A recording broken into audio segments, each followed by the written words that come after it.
अस्सलाम वालेकुम dear viewers उम्मीद करता हूँ आप खैरियत से होंगे। आज की वीडियो का टॉपिक है डाटाकॉम के मॉड्यूल पर। तो इस पे हम डिटेल से बात करते हैं इसकी प्रोग्रामिंग पर और इसकी वायरिंग पर, इसकी ट्रबल शूटिंग पर। तो वीडियो को लास्ट तक वॉच करें। कुछ दोस्त कह रहे थे कि आपकी वीडियो की क्वालिटी और वॉइस बेटर नहीं है, तो इसलिए मैं इस पर दोबारा से वीडियो बना रहा हूँ ताकि आपको अच्छी तरह से वाज़िया तौर पे इस मॉड्यूल की समझ आ सके। तो ये व्यूअर्स आपके सामने ये इसके अलार्म्स का सारा होता है बहुत। ये इसके ना अलार्म होते हैं। Oil pressure, high temperature, speed fault, start fail, stop fail, overload, voltage, coolant level, battery, charge fail, rectifier, emergency stop spare और सर्विस रिक्वायर्ड। ये अलार्म उस सूरत में आते हैं वीवर जब हमारा इंजन डिसेबल कंडीशंस में बंद हो जाता है। मिसाल के तौर पे यहाँ पे ऑयल की अगर हमारी वार्निंग आ रही है तो ये ब्लिंकिंग करेगी। अगर वार्निंग नहीं है और ऑयल का लेवल ज़्यादा कम हो गया, शट डाउन आ गया, तो यहाँ पे ऑयल की इंडिकेशन से ये ऑयल प्रेशर की इंडिकेशन दे जाएगी। इसी तरह ये हाई टेम्परेचर पे इंडिकेशन दे जाएगा और ये तमाम बाकी भी इसके फॉल्ट इसी तरह ही आएंगे। रेक्टिफायर का मतलब होता है जब हमारा चार्जर जो है वो हमारा वोल्टेज यहाँ पे रिवर्स ना दे रहा हो, यानी उसकी एक हमने वायर ली होती है चार्जिंग की, जो कि हम यहाँ पे लगाते हैं। इसकी ड्राइंग में मैं आपको एक्सप्लेन कर दूँगा। ये हमारा रेडिएटर का कूलेंट लेवल स्विच होता है। अगर हमारा पानी ड्रॉप हो तो इस पर भी आ जाता है। इसी तरह हमारी ये बैटरी के लो हाई वोल्टेज हैं। ये हमारी इमरजेंसी का अलार्म है और ये सर्विस का है कि जब हमारे इंजन आवर की सेटिंग उससे ऊपर क्रॉस हो जाती है तो हमारे इंजन आवर का भी आ जाता है। ये हाली टेस्ट है हमारा इंजन चलाने के लिए। ये लोड टेस्ट है कि लोड पे भी, और ये ऑटोमेटिक वापस जाने की ज़रूरत नहीं। ये लैम्प टेस्ट के साथ हम सब तमाम, और ये अलार्म म्यूट, ये मेन्यू से हम इसकी कॉन्फ़िगर में जा सकते हैं। तो अभी हम इसकी सप्लाई लगा के आपको चेक करवाते हैं। ये इसके पीछे बहुत से डाटाकॉम के दो मॉड्यूल हैं। ये हमारे पास ये सप्लाई का जैक तैयार है जिसकी 11-12 नंबर पे हमने सप्लाई दे दी है। तो ये हम आपको दिखाते हैं इधर सप्लाई इसकी लगा के।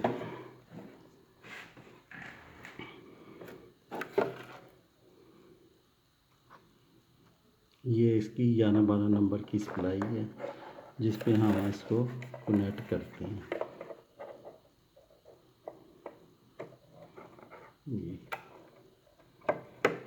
ये हमने इसकी सप्लाई पे कनेक्ट कर दिया और ये हमारा मॉड्यूल ऑन हो गया। तो ये व्यूअर्स इसकी प्रोग्रामिंग में चले जाते हैं। यहाँ से इसको दबा के ये इसकी प्रोग्रामिंग का पेज है। तो ये इसकी बुक है, ये इसकी नाम बुक है।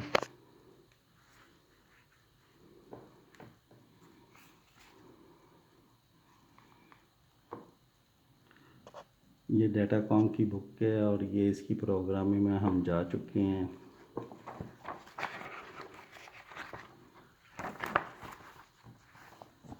ये यहाँ से इसकी ना ये सेटिंग शुरू हो जाती है। ये पहले जो इसके दो बोर्ड्स हैं ये इसके सिटीज़ की हैं और बाकी फिर हम पे 1 किलोवाट ये सारा हम ना आपको 1 बाय 1 इसकी ना चेक करवाते जाते हैं। यहाँ से ये देखें, ये दोनों जो है ये सेम रखते हैं। ये जो आपने ऊपर रखना है वही आपने नीचे रखना है। ये सीटी जितनी भी आपने रेटिंग की लगानी है वो आप इसमें लगा सकते हैं। नंबर 2 पे ये हमारे 20 kV के मुताबिक सेटिंग है। तो ये इसके 110 के हमने 31 एम्पेयर रख दिए हैं। तो ये आप साथ साथ चेक भी करी जाएँ। ये हमारी जो है नंबर 2 पे ये हमारी करंट लिमिट है, जैसे कि आप यहाँ पे ये शो कर सकते हैं। ये मैं इसके पास ही ले आऊँ ताकि आपको वाज़ेह तौर पे नज़र आ जाए। ये यहाँ से आपने इसको नंबर बढ़ाई जाना है, यहाँ से आपने कम करी जाना है। जितने भी आपने रखने हैं यहाँ से ये आपने आगे ले जाना है। तो नंबर 3 पे ये हमारे किलोवाट आ गए। इसको भी आप इस तरह से कम ज़्यादा कर सकते हैं। ये आपने अपने इंजन के हिसाब से सिलेक्ट करने हैं। नंबर 4 पे हमारे ये वोल्टेज आ गए जनरेटर के, मेन वोल्टेज। ये हमारे वापडा के वोल्टेज हैं जो कि हमारे लो लिमिट पे हैं। ये हमारे हाई लिमिट पे हैं वापडा के वोल्टेज। तो हमने अपने हिसाब से रखे हुए हैं, आप अपने भी उधर के सेटिंग के मुताबिक रख सकते हैं। ये नेक्स्ट हमारे ये जनरेटर के वोल्टेज आ गए, ये जनरेटर के हाई वोल्टेज आ गए। ये नंबर 8 पे ये आप देख सकते हैं ऊपर, ये हमारी आ गई फ्रीक्वेंसी जो कि हमने रखी हुई है 45 पे। ये नेक्स्ट पे अगर हम चलते हैं, ये हमारी 47 पे आ गई। हम इसको भी थोड़ा सा इधर पास ले आते हैं ताकि आसानी से पता चलता जाए। ये देखें,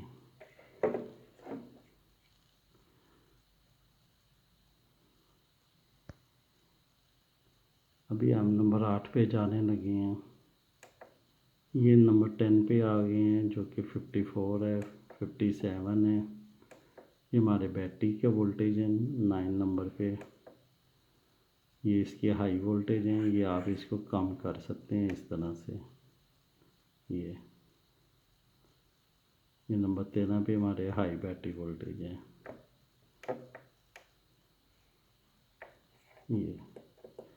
ये इस तरह से आप इसकी सेटिंग को कर सकते हैं। तो ये नंबर 14 पे, जैसे ये 33 है, इसको भी आप नीचे ला सकते हैं।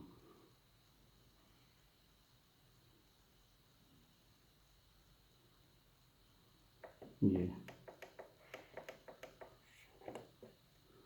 इस तरह से ये आप इसकी तमाम सेटिंग जो है वो अपने हिसाब से आप कर सकते हैं।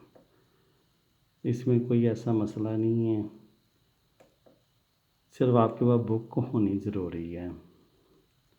तो आप इसकी ये इस तरह सारी प्रोग्रामिंग कर सकते हैं।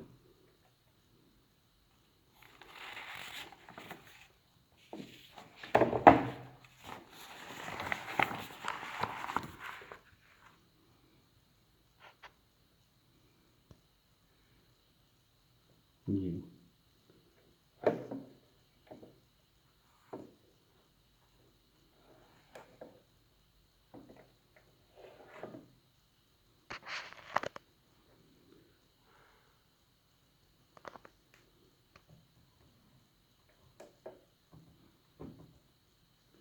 ये 25 नंबर पे प्री हीट टाइमर है जो कि अगर हमने जनरेटर की प्री हीट को सिलेक्ट करना है तो आप जनरेटर पे प्री हीट भी चला के सिलेक्ट कर सकते हैं।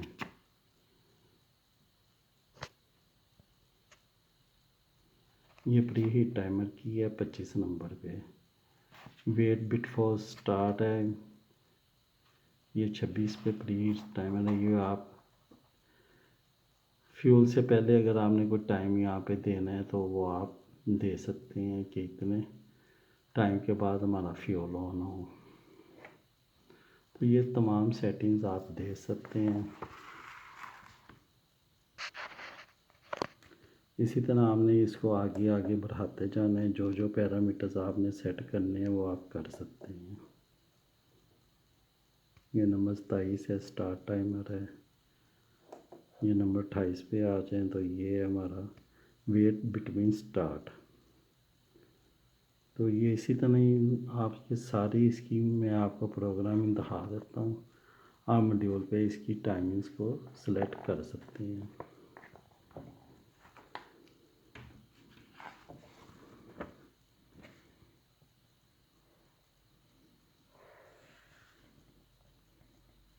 यह इसकी ना ये सारी टाइमिंग्स हैं, तो आप इसको अपने मॉड्यूल के मुताबिक इसकी एडजस्टिंग कर सकते हैं। इस तरह से ये आप कोई भी इसकी टाइम पे जाके इसकी सेटिंग कर सकते हैं।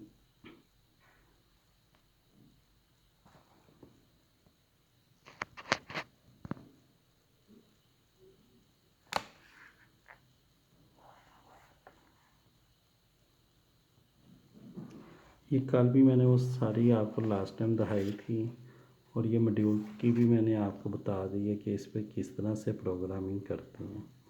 तो मज़ीद इसकी अब वायरिंग की बात कर लेते हैं कि इस पर वायरिंग किस तरह करनी है।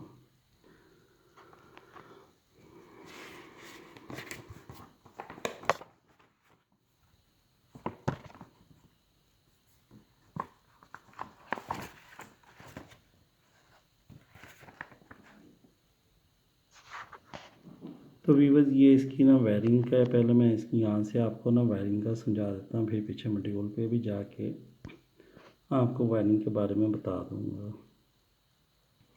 तो ये आप जो अल्टरनेटर देख रहे हैं UV WN, ये हमारी 3 सप्लाई हैं सिटीज़ की। ये वीवर्स इसकी ना ये रेड सिटी यहाँ पे 29-30 पे इसकी 2 वायर्स आ जाती है। फिर ये सिटीज़ आ जाती हैं 31-32 पे। फिर ये हमारी ब्लू सिटी आ जाती है, ये हमारी 6 वायर्स इसमें आती है। बाकी जबकि दूसरे जो डीप सी के मॉड्यूल है उसमें 4 तारें आती है। तार तीनों सिटी की आपस में जंपर होके फिर आती है। ये आगे हमारे ये फ्यूज़ आ गए, ये हमारे फ्यूज़ आ गए हैं तीनों फेज़ों के, रेड येलो ब्लू पे। ये हमारी इस तरह से ये आ गई। ये हमारा कंटेक्टर आ गया जनरेटर का।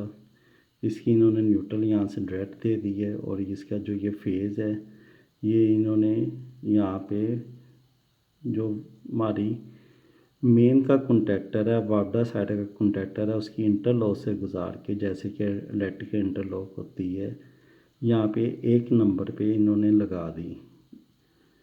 यानी हमारा जो मॉड्यूल है वो 1 नंबर हमारी जनरेटर की सप्लाई यहाँ से निकाल रहा है, ये दे, और ये यहाँ से इसकी सप्लाई जा रही है ये वाली जनरेटर कंटेक्टर रिले की, ये जो कि नॉर्मली ओपन होती है हमेशा से।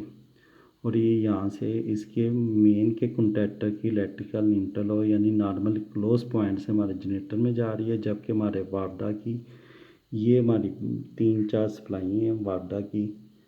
ये हमारा रेड येलो ब्लू, ये हमारे सीधे फेज़ की पावर यहाँ पे कंटेक्टर्स के पॉइंट पे लग गई है। ये हमारे कंटेक्टर 4 पोल का इन्होंने यूज़ किया हुआ है। तो ये 6 नंबर न्यूट्रल है हमारी। ये न्यूट्रल इन्होंने कंटेक्टर पे सीधी तरह ही जोड़ दी है। और हमारे इधर इन्होंने रेड फेस से ये आप देख सकते हैं, ये इन्होंने नॉर्मली क्लोज ली हुई है रिले में से। और ये 10 नंबर पॉइंट से हमारे ये यहाँ पे से जनरेटर के नॉर्मली क्लोज से गुज़र के हमारे ये मेन पे चली गई है। तो अब मैं आपको मॉड्यूल की बैक साइड से भी समझाने की कोशिश करता हूँ।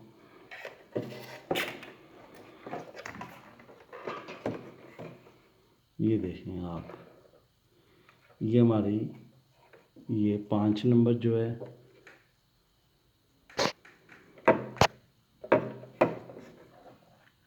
ये हमारा पहला जनरेटर का जैक है, जो कि GC हमारी ये 1 नंबर जो है ये हमारे जनरेटर के कंटेक्टर की है। और इधर हमारी जो 10 नंबर है ये हमारे वार्डा के कंटेक्टर की है। जैसे कि आप ड्राइंग्स पे देख सकते हैं कि 1 नंबर जो है वो हमारे जनरेटर के कंटेक्टर में जा रही है, जबकि 10 नंबर हमारी जो है वो वार्डा के कंटेक्टर में जा रही है। तो ये यहाँ पे ये लिखा हुआ है 1 नंबर GC यानी जनरेटर कंटेक्टर और 10 नंबर MC मेन कंटेक्टर। ये हमारा वार्डा का जैक है और ये हमारा जनरेटर का जैक है। अब इधर नेक्स्ट पे चलते हैं। तो नेक्स्ट पे ये हमारी जो है यहाँ पे ये 12 नंबर हमारी आ जाती है बैटरी की पॉजिटिव। और यहाँ पे हमारी 19 नंबर जो है वो सल्फ की क्रैंकिंग आ जाती है। ये इन्होंने यहाँ पे ये हमारी जो 11 नंबर है ये हमारी नेगेटिव शो करवाई है, या ये नेगेटिव है। और ये हमारी यहाँ से बैटरी की इन्होंने वाया फ्यूज़ ये इन्होंने 12 नंबर ऑन करवाई है। जैसे कि मैंने ये 2 वायर लगाई हुई हैं, ये बैटरी की नेगेटिव और ये बैटरी की पॉजिटिव, जिससे ये मेरा मॉड्यूल ऑन है। ये देखें ये मेरा मॉड्यूल चल रहा है। और जबकि इसके पीछे और कोई वायर्स नहीं अभी मैंने कनेक्ट की हुई। ये देखें 13 नंबर पे इन्होंने फ्यूल सेंसर का दिया हुआ है, 14 पे ऑयल सेंसर है, 15 पे टेम्परेचर है, 16 पे चार्ज है। चार्ज का मतलब ये डायनमो की यहाँ पे तार आनी है। 17 पे अलार्म, हम कोई भी कॉमन शट डाउन दूसरा तीसरा ले सकते हैं। 18 पे ये इन्होंने स्टॉक की दी हुई है। 19 पे क्रैंक है, 20 पे फ्यूल है। तो ये इस तरह से ये हमारा ये सारा इन्होंने जैक यूज़ किया है। 21 पे इमरजेंसी स्टॉप है, 22 पे स्पेयर है, यानी स्पेयर पे हम कोई भी यहाँ कॉन्फ़िगर इनपुट की कर सकते हैं। 23 पे अगर हम नेगेटिव देंगे तो फिर हमारा प्रोग्राम लॉक हो जाएगा। जब तक 23 नंबर हम नेगेटिव रिमूव नहीं करेंगे तो हमारी प्रोग्रामिंग नहीं होगी। 24 फिर स्पेयर है, 25 पे कूलेंट लेवल है, 26 पे टेम्परेचर है, 27 पे ऑयल है और 28 पे हमारा रेक्टिफायर है। जो मैं आपको पहले बता रहा था कि हमारे चार्जर में एक वायर निकलती है रेक्टिफायर की, जो कि हमें ये शो करवाती है कि वाडा जो है वो आपकी चार्जिंग पे आ रही है और आपका चार्जर काम कर रहा है। आगे ये हमारे जो 29 30 31 32 33 34 हैं, ये हमारे सीटी के जैक हैं। तो ये बस, बाकी मैं आपको यहाँ से ड्राइंग के मुताबिक समझाता हूँ।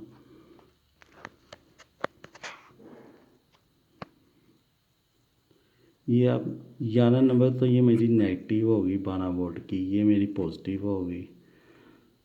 आगे ये हमारा उन्होंने अर्थिंग का 13 नंबर सेंसर का दे दिया।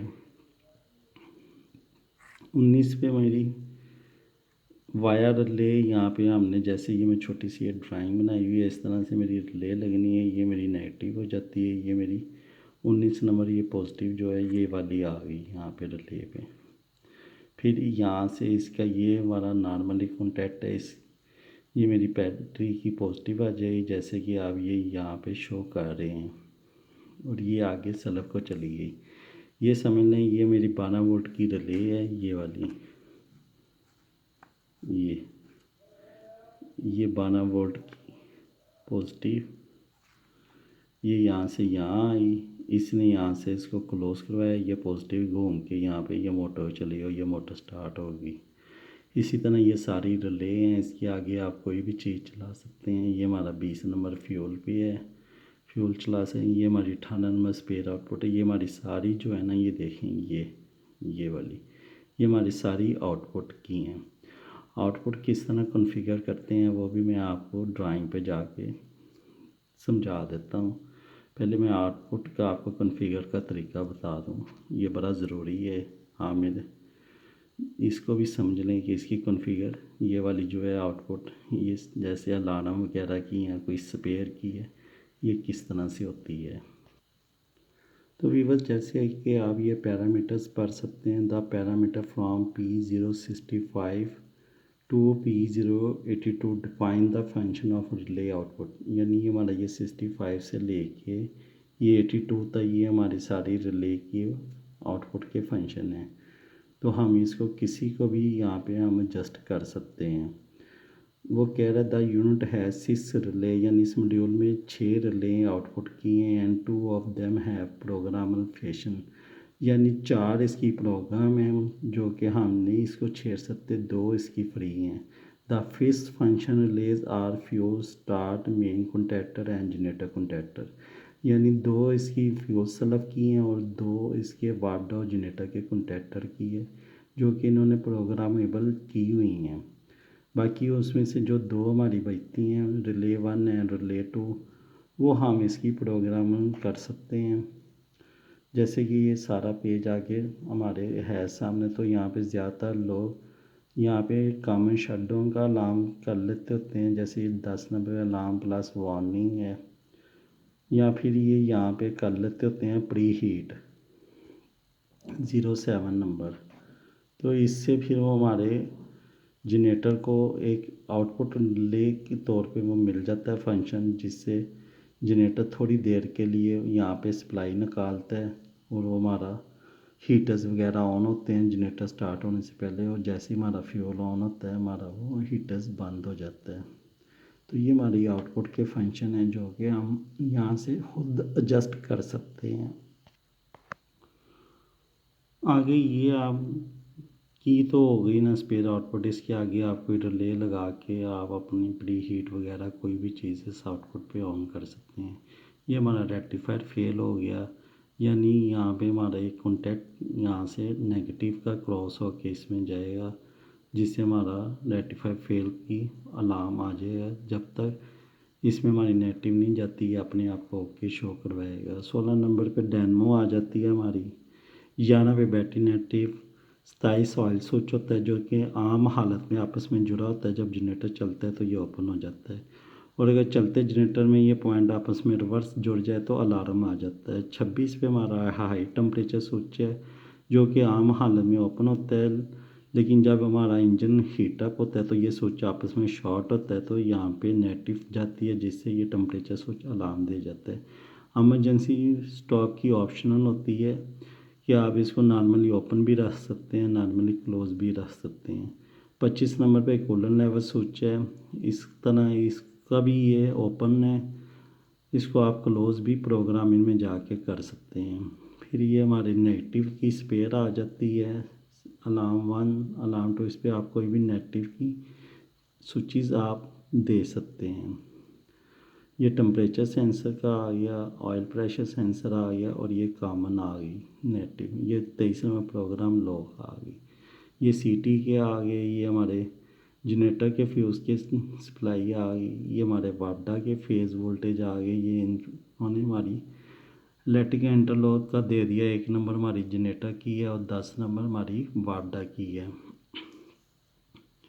तो अभी हम चलते हैं इसकी ट्रबल शूटिंग की तरफ कि इसकी ट्रबल शूटिंग में क्या क्या है। नंबर 1 पे वो कह रहा है the genset operate while AC main are okay और continue to operate after AC main are okay. अगर हमारा जनसेट रनिंग में है, ऑपरेशन में है, जबकि हमारी वापडा भी आ रही है, उसके बावजूद भी हमारा जनरेटर चल रहा है, तो उसकी क्या वजह है। तो वो कह रहा है चेक इंजन बॉडी ग्राउंडिंग, यानी हमारा जो ग्राउंड है वो ठीक है। AC मेन वोल्टेज में भी आउटसाइड प्रोग्राम लिमिट, यानी जो हमने उसके वोल्टेज वापडा के रखे हुए हैं उसके दरमियान में हमारी वापडा मेन वोल्टेज नहीं है, यानी यहाँ तो लो वोल्टेज आ रहे हैं या हाई वोल्टेज आ रहे हैं। नंबर 3 पे वो कह रहा है check the AC voltage reading by pressing the menu button, कि आप उसके वापडा के वोल्टेज देख लें, जो इसका ये मेन्यू का बटन है ये वाला, यहाँ पे इसके ये मेन्यू के बटन से इससे आप वोल्टेज भी चेक कर सकते हैं। यदि अभी तो ये हमारे यहाँ पे कोई शो नहीं करवाएगा क्योंकि ये खाली वो मैंने उसको दिया हुआ है, कोई सप्लाई नहीं यहाँ पे दी हुई। तो इस तरह से ये यहाँ पे आप सारे वोल्टेज, ये जैसे ये 0 0 बता रहा है तो यहाँ पे वोल्टेज आ जाते हैं। नेक्स्ट वो कह रहा है जी upper and lower limit of the main voltage may be too tight. Check the parameter P004 and P005 standard value are 170 to 70 volt. वो कह रहा है जो मॉड्यूल में हमने इनबिट किए होते हैं वो 170 से 270 हैं, तो अगर इसके नीचे ही ऊपर वोल्टेज आ रहे हैं तो फिर आपका जनरेटर चलता रहेगा। The hysteresis voltage may be given to as check the parameter P021 the standard value is 8 volt. ये हिस्टेरियस वोल्टेज भी वापडा के वोल्टेज के होते हैं। 170 270 को आपने रखना है तो फिर इसको आपने 8 पे रखना है, अगर इसे कम ज़्यादा रखना है तो आपने फिर इस स्टैंडर्ड को भी ऊपर नीचे कर लेना है। AC वोल्टेज और फ्रीक्वेंसी वैसे ही 8 वोल्ट पे सही रहता है, इसको छेड़ने की ज़रूरत नहीं होती। AC वोल्टेज और frequency display on the unit are not correct, यानी इसके जो AC के वोल्टेज या फ्रीक्वेंसी जो आ रही है वो हमें सही शो नहीं करवा रहे।